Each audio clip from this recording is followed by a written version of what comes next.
Hi there everybody, welcome back to the channel, and Happy New Year. It's now the 1st of 2021, and I thought it would be nice to have a little sort of round-up look back to the year that was 2020, as much as we can stomach it, and what hopefully we're looking forward to this year, 40k wise. I've got Jay with me today. Morning. Yeah, and yeah, I can officially announce that we have apprehended 2020. It was charged with the crime of just generally being awful.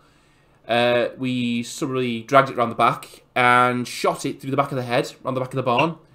We then proceeded to bury it under a crossroads with a silver stake through it to stop any possible zombie shenanigans. So 2020 is officially dead.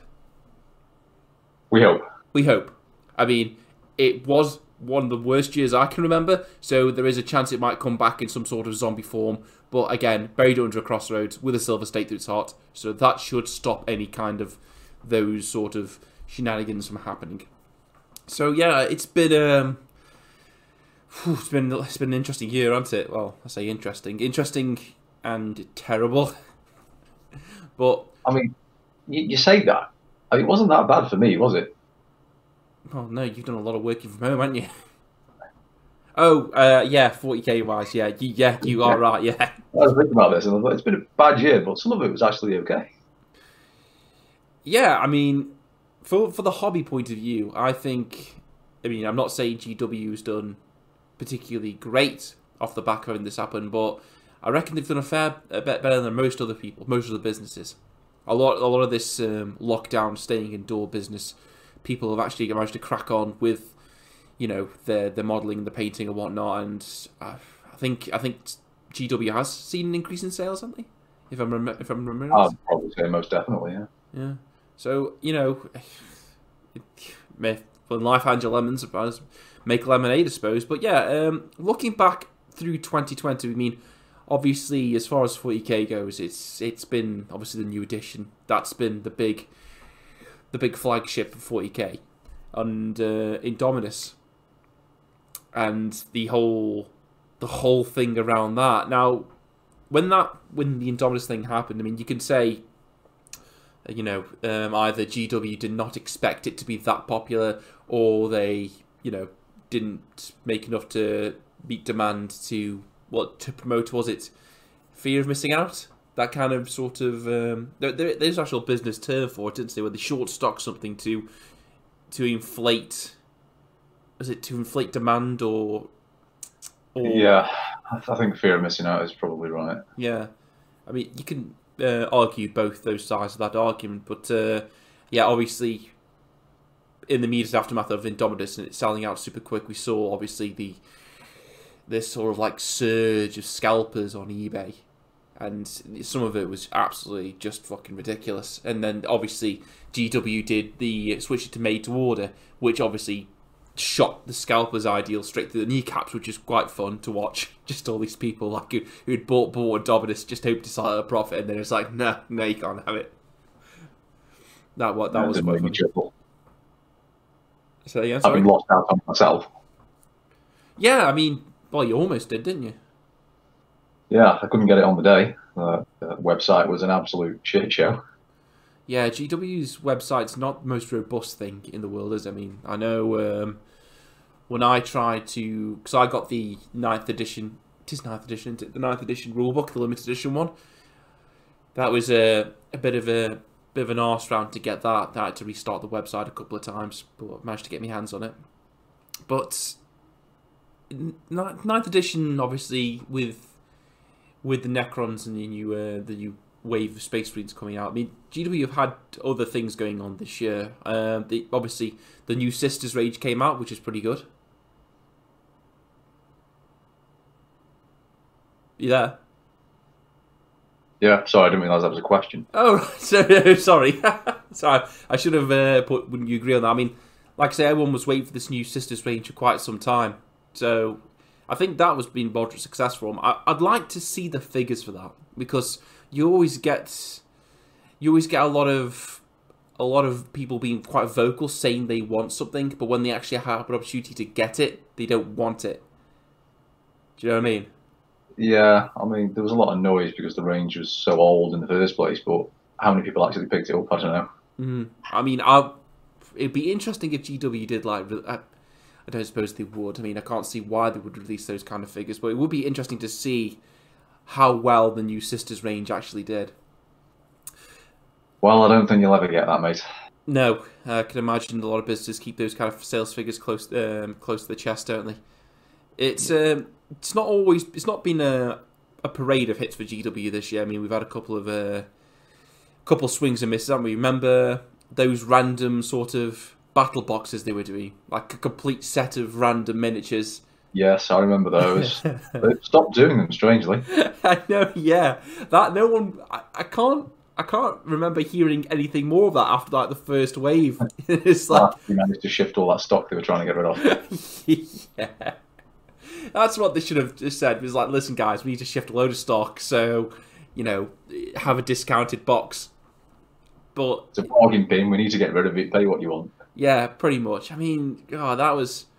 I don't know what they were thinking with that. I could see the potential behind the idea, but for the boxes I saw built, oh Christ, it was an absolute. What was it like? All the Primaris characters, a couple of the old bikes, and some wolves. Yeah, and that. What was it? Sisters of Battle unit. And a random Sisters Or Battle. something. just a completely random mishmash of like characters and things that can never. Well, you wouldn't. I mean, I suppose you might get a few people interested in the hobby of buying that box set. I mean, if you scattergun them with enough units from enough armies, then they might take a fancy to one of them. But it's I can't see it myself. It's a high price to pay, isn't it? I mean, Christ, that was I don't think that was a. I think it was a bit of an iffy idea executed really badly. Like, really badly. Yeah. And speaking of alright ideas executed badly, the app. The app. Yeah, I thought you were going to mention that. Well, as far as I'm concerned, of all of 2020, this is the one thing that GW got so very wrong, and it still pains me to see them trying to push it in its current state. I mean, we've said this before. I mean, obviously, when we've been talking over Discord and having a few drinks and that, it's like the mentality of release now, fix later, or release an incomplete product and get people to sign up for it and we'll fix it later. Fingers crossed, pinky swear. It stinks, and I can't justify it in any sort of way.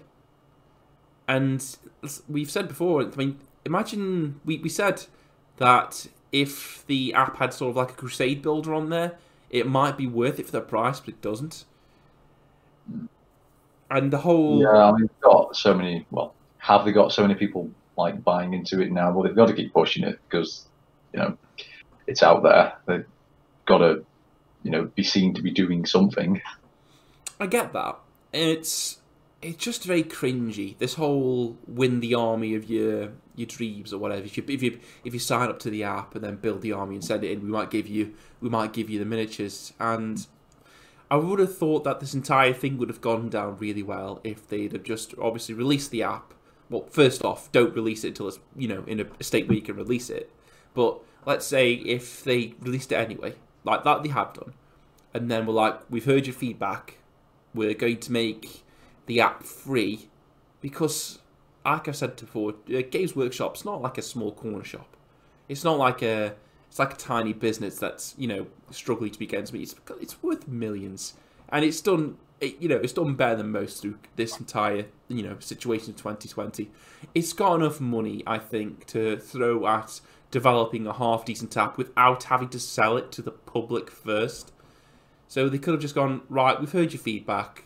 People have signed up. We're going to, I don't know, refund you whatever it is, your initial cost, if there was that many, and then say they're going to work on the app for free. Well, they're going to let everyone have it for free, and just send in your thoughts. I reckon that would have garnered a lot more sort of positive feedback, because obviously the community would have you would have downloaded the app anyway because it's free.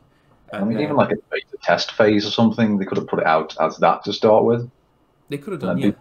been able to kick off as much as they did about the state that it was in. Yeah, I mean, it'll be interesting when they start doing like the games day, because remember when we went to the last games day and then we went upstairs to the big room, and obviously we had a cute like the question and answer session with the guys there, and people like saying, you know, what's the next Primarch? What's the next Primarch?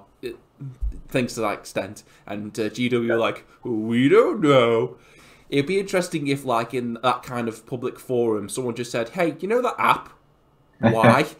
And just to see when are you going to finish it? When you're going to finish it, just to see the reaction to it, because it's.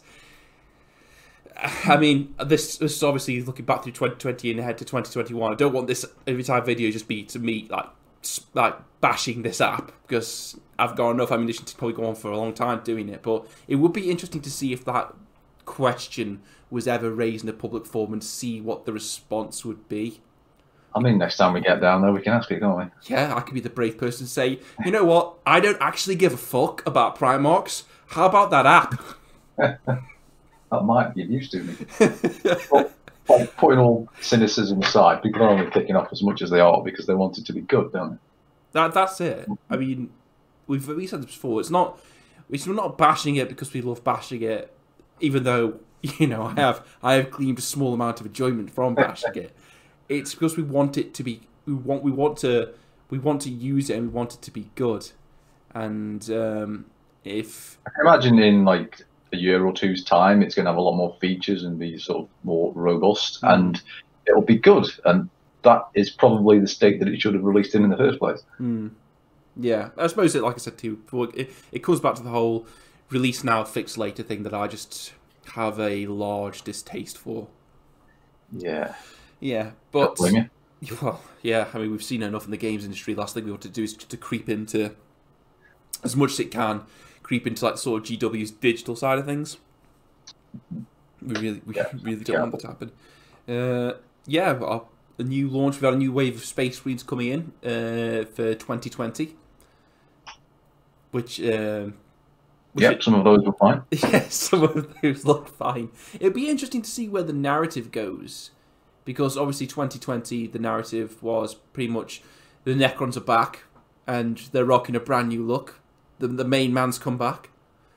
He's laying the smack down on all the lesser fools, and he's kind of upset if they just dropped that story thread. And I was kind of interested to see where they were going to go with it.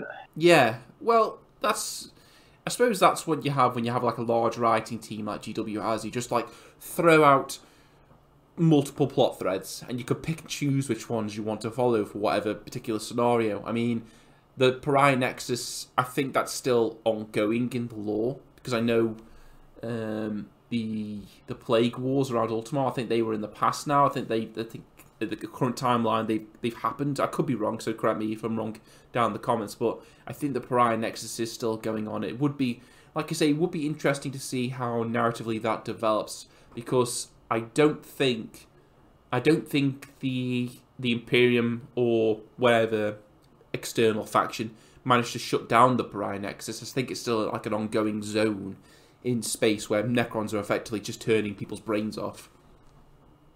I believe so, yeah. Yeah, and it would be interesting to see, because the Silent King coming back, he's like the Necron equivalent to obviously the Emperor of Mankind. So it would be interesting to see what other larger ramifications his return on the galaxy actually means, rather than just be he's come back, he's decided to just do this and that's it.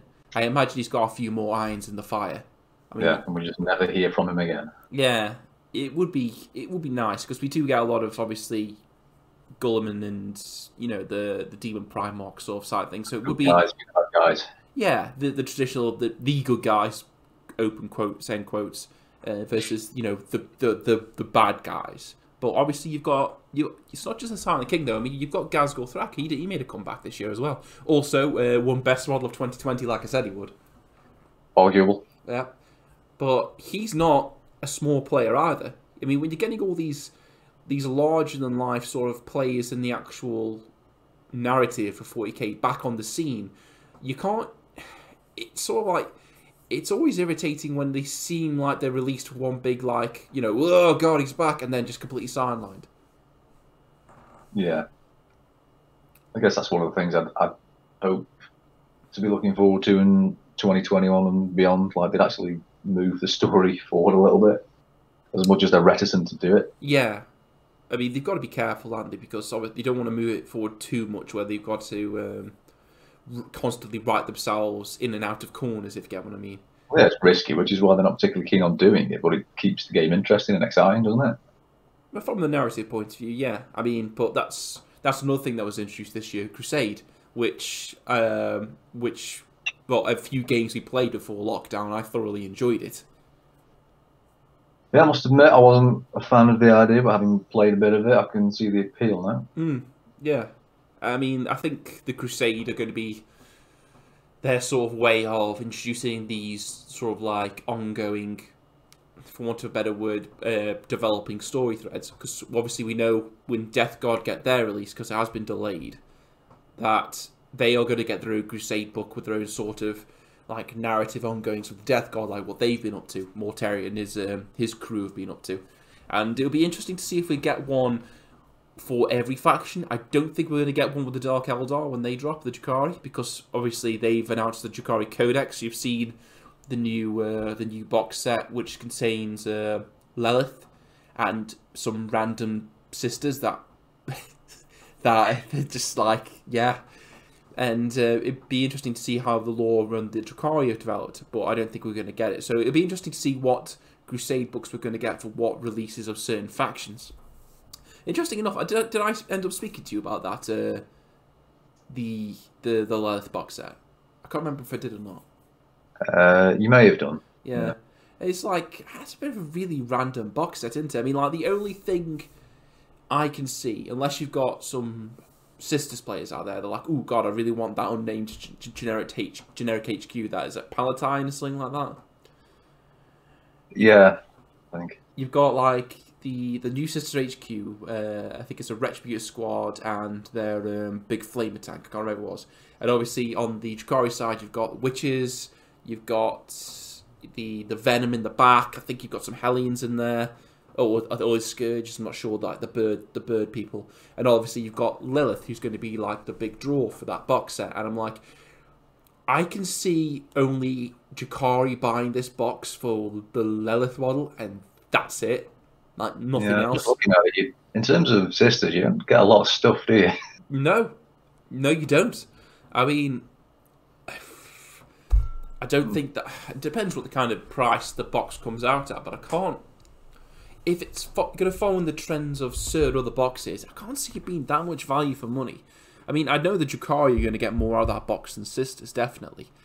But if you are only picking up that box set because you really want Lilith, I can't see it being very good value for money. Unless, you know, you're going to make use of every other model in there. Like, if you've got a Sisters army and a Drukhari army, then great, fill your boots, but... I don't know how big of a character she is, but do you think she's like a big enough draw for people to pick it up on that basis alone? I reckon if they... Lilith, I'm not too sure. You've got the leader of the homunculi. I can't remember. It's got Z's and R's in it. I'm not going to try to pronounce that name. But he might have been a bigger draw than Lilith. I know Lilith was an older model. Obviously, they redid Draxar. Or was it Drazar? Drazar. Drazar. They redid Drazar. But they coupled that with the new Incubi models. And the new Jinzar models and new Howling Banshee models. So there was a lot of new in that box, whereas in this box there's just the Lilith model. And like you said, I'm not sure if she's a big enough draw. If they released new rules and a new model for Vect, like the head honcho of the Drukhari, or you know the de facto head honcho of the Drukhari, I could see that being a bigger pull, because Vect, again, he is like another larger than life character, isn't he? He's been around for so long and done so much. Mind you, if you want her model, how long are you going to have to wait to be able to buy that separately? Isn't the normal timeline turn around like 3 months? I think that's what it's supposed to be. Yeah. I mean, how long did it take? Can you buy Gazkul on his own yet? I'm not too sure, you know. Some people were upset that it'd been such a long time since the box set came out and you still couldn't buy him on his own. Well, you got to remember, we're still dealing from the repercussions of, obviously, the outbreak. So everything's been That's last year, Ben. It's old news. Yeah, sorry. Yeah, that's 2020 stuff. We don't care about that anymore. But seriously though, everything has been pushed back and delayed because of the outbreak. I mean, that's why the Deathguard Codex I think has been delayed because basically they can't keep up. They can't keep up, and their entire timeline or schedule has been pushed back by several months. So we don't know how big a time increase that will have on releasing these models individually. I would say for Lilith to come out on her own, it would be around about 3 months normally. So it might be longer. Christ, you might be waiting till the middle of this year now before you can get to exactly. So if you want the model, you've got to buy the box, or you could be waiting forever. Well, yeah. I mean, it depends. If the really cynical part of me says that they're going to make her, if they've updated her rules to make her like ridiculously lethal in close combat to time with a new Jakari book, then people would go out there. Well, a lot of meta players would go out there because they want that particular unit in their armies. But then I don't think you're going to see her popping up on eBay because I can't see many Sisters players picking up the box set for the Sisters half of it. No. And then selling the Drukhari half. No, it's not. It's a bit of a lackluster box set. The box set art did make me chuckle. I mean, I've definitely said this to you before and the video before. You've actually got the front of the box set, that unnamed Sisters HQ just grabbing Lilith's wrist, and I'm like, I don't. In the lore, Lilith is like super deadly. She is quite capable of cutting through like squads of Space Marines.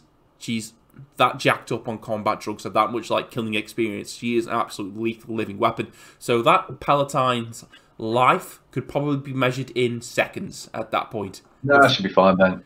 Just got to have faith. Yeah, I mean, that's great, but in reality, she's dead. She just doesn't know it yet. So it's quite funny. Yeah. I can imagine the rules. I can imagine she's going to have. I mean, what's the best invulnerable save you can get now? Possibly, is it a 4+?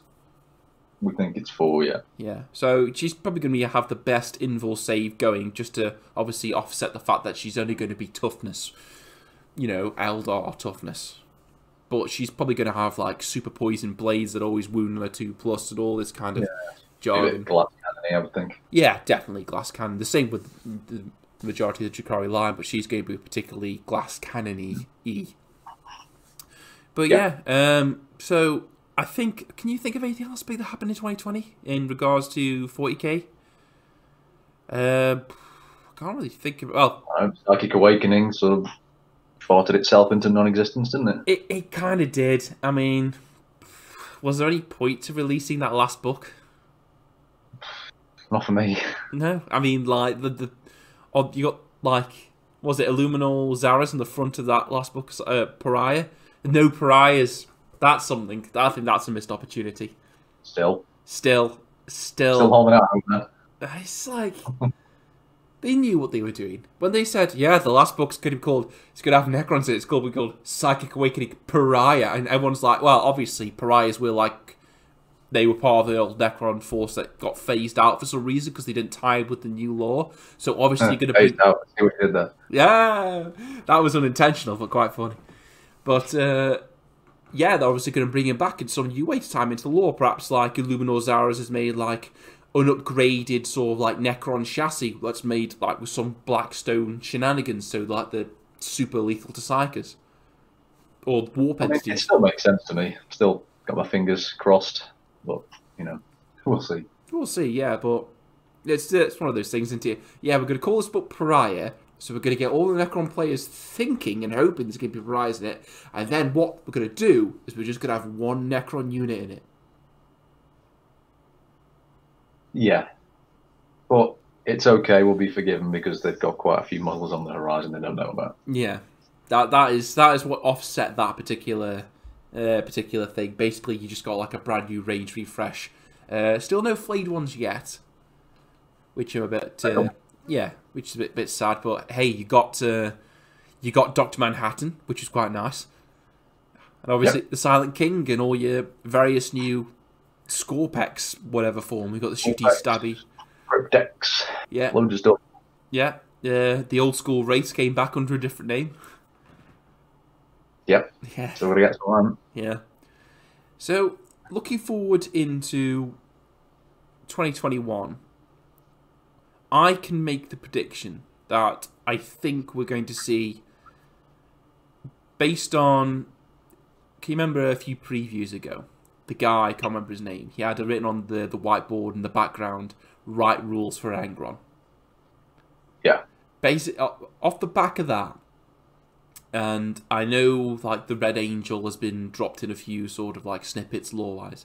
Based on the back of that, I think 2021 will be the year we see a World Eaters / Khorne Berserkery sort of codex with Angron in it. I think this is the year that we're going to see the return of Angron. Yeah, I think it's possible. Because it's not what I fancy, but... Well, yeah. I mean, out of the two most feasible traitor Primarchs, I can see Angron more of a possibility than Fulgrim and Emperor's Children, because I think Khorne have got a much more larger range in 40k. I think like the Slaanesh range is more prevalent in Warhammer Age of Sigmar right now. I mean, today they've released like previews of a new sort of like Age of Sigmar sort of like hedonist Slaaneshi model. Basically, it looks like Xerxes from 300 if he just turned his indulgence dial up to like 1,000,000 and had like horrible crab monsters driving his cart. Cool. Yeah, if you go have a look at that, you can. Basically, it's like that scene in 300 where Xerxes is like mobile throne is being dragged by a load of people. Yeah, it's basically like that, but Slaanesh. And yeah, and check that out. Yeah. But I think Khorne has like a larger footprint in 40k than Slaanesh does at this particular time. Yeah, I think it appeals to more people. Yeah, and I think the Khorne Berserkers need updating more than those Marines. They do need a bit of an update. I mean, they are ridiculous.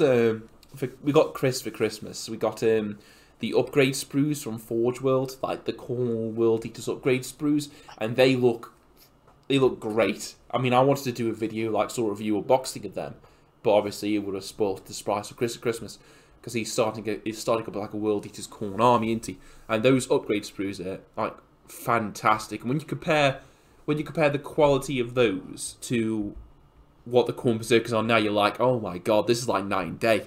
These look like clowns. These look like berserkers. Yeah. It's what I just, like I said. I think it's one of those ranges that probably makes more sense to refresh, and they've dropped little snippets of teasers in there for Angron, particularly that one in the preview. I mean, they've done the same for Fulgrim, but I could see Angron being he's more of a safe bet than Fulgrim at this time. I don't think we're going to see another Loyalist Primarch. Yeah, I'm sort of on the same side of the fence on that one, because they got the one they need. Yeah, I mean, Marines don't tend to have big flashy models like Chaos and Xenos armies, do they? No, and it kind of fits in with the lore, doesn't it? I mean, the Ultramarines were kind of like a united force anyway, whereas you've got Mortarion and Nurgle, and he's sort of like infighting with Typhus a little bit, who's doing his own thing, because Typhus, as far as he's concerned, he answers to Nurgle and not to Mortarion, who's his Primarch. You've got, I think in the lore, the last time the World Eaters were a legion, again, if I'm wrong in the lore, correct me in the comments, but the last time the World Eaters Legion were an actual legion was when they were fighting the Emperor's Children, and then Kharn the Betrayer happened, and then they're not a legion anymore. And I don't know what state the Emperor's Children are in, if they are like a faction warband or like internal fighting or whatnot, but like the Ultramarines are sort of like a more unified, larger force, aren't they? Sort of. And Gilbert obviously represents the top of that, and he is now the de facto leader of the Imperium. He's the face of it, isn't he? Sort of counterpart to Abaddon. Yeah. Oh, yeah, that's another thing got last year, isn't it? The new Abaddon model, which is pretty sweet. Still not last year? I think it was. Still not as good as Gazgul, though. But yeah. I mean, I can't see a new Loyalist Primarch returning because it would. The only ones that make sense were the ones. We've talked about this before. They will bring one out when the sales start to dip. Yeah, they've got a big one somewhere. Got a lion or something. Ready to go. Yeah, they've got like a big red button. It's like when the cash flow dips below a certain amount, they just hit this and just release a new Loyalist Primarch. Because I think the Loyalist Primarchs, I think they'd sell better.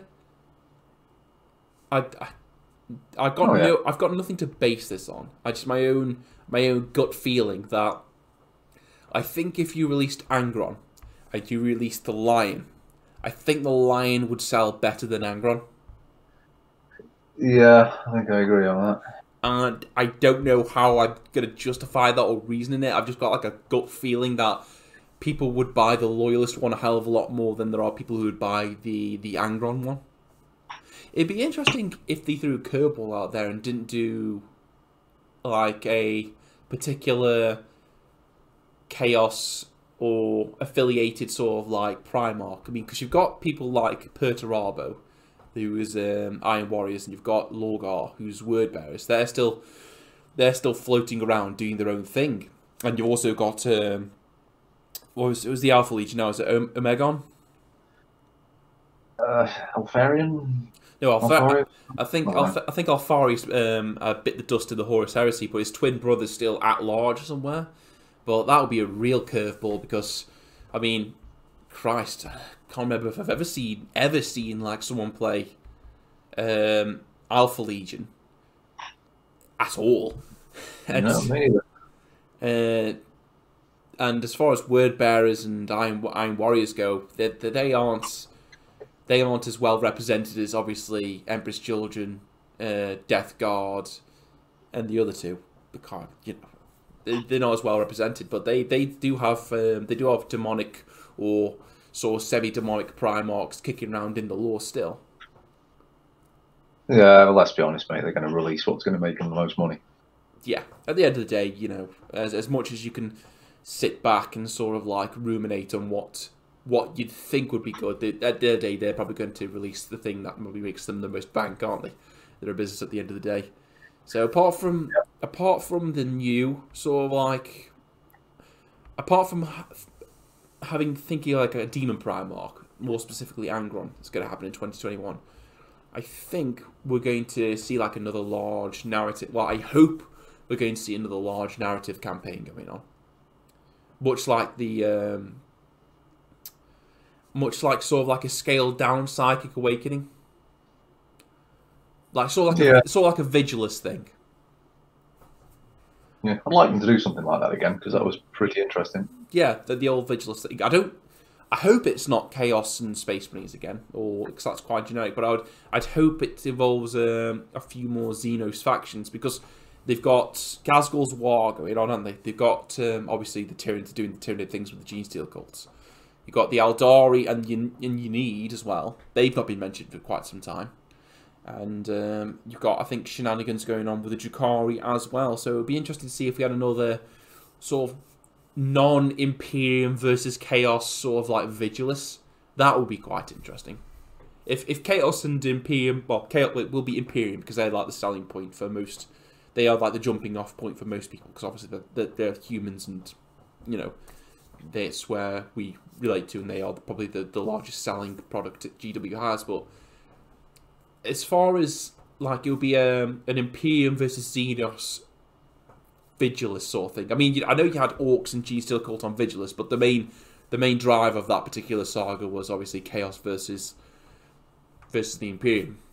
It'd be interesting to see if we got a Imperium versus insert Xenos faction here, where obviously Chaos come in from the sidelines and other forces come in from the sidelines for their own clandestine goals. Yeah, I mean, just pie in the sky thinking it'd be nice to see a campaign that Marines weren't front and centre of. Bloody hell, mate! Do you think that's even likely? It's out there thinking, I know. I mean, that would be a bold move, wouldn't it? Just have one that's just like a large campaign like that doesn't involve Space Marines whatsoever, like of any flavour. Something like that. Yeah. I mean, I think you've got plenty of examples of Chaos versus Xenos. I mean, the Imperium doesn't even have to be involved at all. You mean you've got, I think the Tau were fighting the Deathguard at one point. I know that a lot of times the Chaos worlds or certain demon worlds have been threatened by Tyranid Hive fleets when they've appeared in real space. You've got Orcs, who are just Orcs. They just love to fight. So Orcs versus Khorne, that might be handy. That'll be fun to watch. That would be fun to watch. Speaking of that, though, I reckon we'll get... If I've had this conversation with Chris, if there was a large Khorne release this year, and I think there will be, with Angron in it, I reckon it would be... I reckon it would be another Armageddon scenario, like the 4th War for Armageddon or the 5th, or whatever war we're on now, where Angron would come back, the Orcs would come in, and the Grey Knights would all come in. So you've got those like 3 sort of like factions. The Grey Knights come in to stop Angron because Angron be bad, and the Orcs have come back to Armageddon because that's their original home world, and they're all driven back there, and they love to fight, and Khorne loves to fight. So I reckon that'll be the next scenario. I'd like to hope so. Just like, obviously, wish they basically now nothing but a few snippets of like, fluff and little teasers they've had in previews, but based on no real hard evidence. But it would be, if I was to put my money on something, I reckon it would be another War for Armageddon with Angron, with Orcs, with Grey Knights. New models for everything. New Berserkers, new Orc boys, and obviously the Grey Knight range getting a complete refresh. Because Grey Knight Paladins need to look bigger and harder than they do now, and Dread Knights need to look like something other than a Dread Knight. Something not comical. Yeah, something that says, ooh, that looks terrifying, not ooh, ew.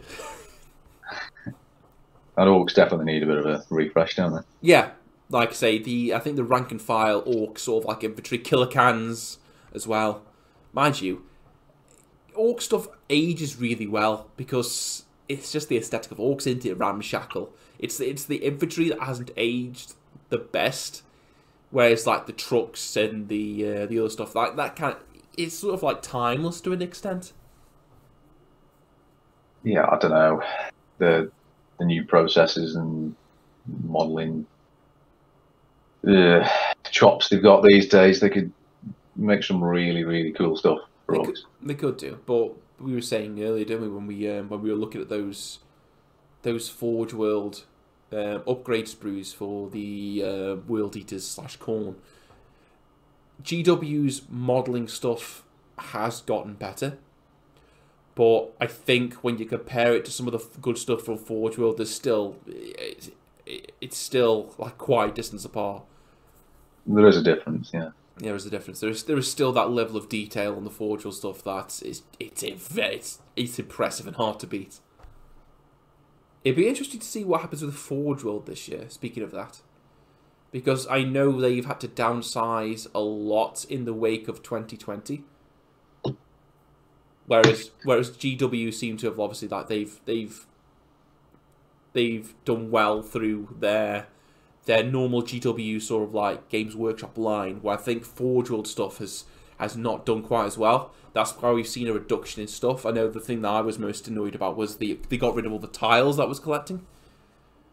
So now I've got like an incomplete set of 2, which is doing me head in. I'm still keeping my fingers crossed that they will bring them back at some point, but I'm just scouring eBay looking for good deals, but still I've not found any yet. It'd be interesting to see if Forge World does continue to sort of streamline. I want to say streamline because it sounds better than downsize, because I think they have downsized a little bit. Yeah, no doubt. I mean, they've lost a lot of models this year, haven't they? I think it was sort of 90 plus who've been gone from the range. Yeah, 90 plus, and that's got to have something to do with obviously the fact that 2020 happened, and they've had to just tighten the belt a bit. Which, again, is odd, because going back to the fact that GW is not like a small company, you reckon they would have had enough money to just keep that there? Unless the department's been said, like, listen, you've got to make these cuts. Because you're not as profitable as you were, whereas like they've just thrown money at the regular sort of like Games Workshop range, saying you guys are making us so much money, have all the money, do whatever you want. Probably something to do with it, yeah. So, closing up, Jay, before we go, 2021, what do you think we'll get in regards to 40k? And what do you hope we'll get in regards to 40k? I think we'll get a new Loyalist v Chaos campaign and a shed load of new Primaris models. What I hope to get is, well, I hope some of the ranges that desperately need a refresh get one, like Orcs, Eldar, Guards, Tyranids to a certain extent. Yes. All needs a bit of love, but they're not going to get it. It's very unlikely. I would love to see new. I reckon we'll see at some point new sculpts for Gaunts and Genestealers, because the ones they've got now are starting to. If you've ever put together a Gaunt or a Genestealer sprue, you know full well the mold lines on some of them can be atrocious. It's like they are. It's not fun, is it? No, they're not fun, and it's like just like a symptom of the fact that these things are getting kind of old now. But what was it, Sergeant Ripper Jackson, that Catachan Sergeant we had? She was standing on what I predict would be the new Lictor sort of head. Oh yeah. Yeah, so I can if Tyranids are going to get some new Gribblies or new molded Gribblies, then I reckon that is going to be what the new Lictors are going to look like. More. Yeah, that was done by accident.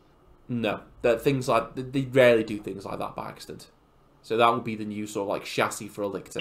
Makes sense. Makes it more, because you've got the small bugs, and then you've got obviously your Genestealers, which are like humanized hybrids, and then you've got obviously your Tyranid warrior chassis, and Lictors are Tyranid warrior-esque. So it would make sense that they share similar like chassis size and features. And all those models are really old, aren't they? Again, I think that the majority of the Tyranid range has held up really, really well. Really, really well. But then again... Yeah, I mean, they don't show their age as much as some models, but no, you can definitely tell. Oh, you can definitely tell. But once you've got like a bazillion of them, it's not so much about the individual model, is it? It's more about the actual swarm itself, which looks impressive. What the blob looks like. Yeah, it's what the blob looks like. But yeah, it will be interesting to see what 2021 brings us. But by all means, guys, girls, let us know what you think in the comments below. What do you think will happen in 2021? What you hope will happen? What you think will happen?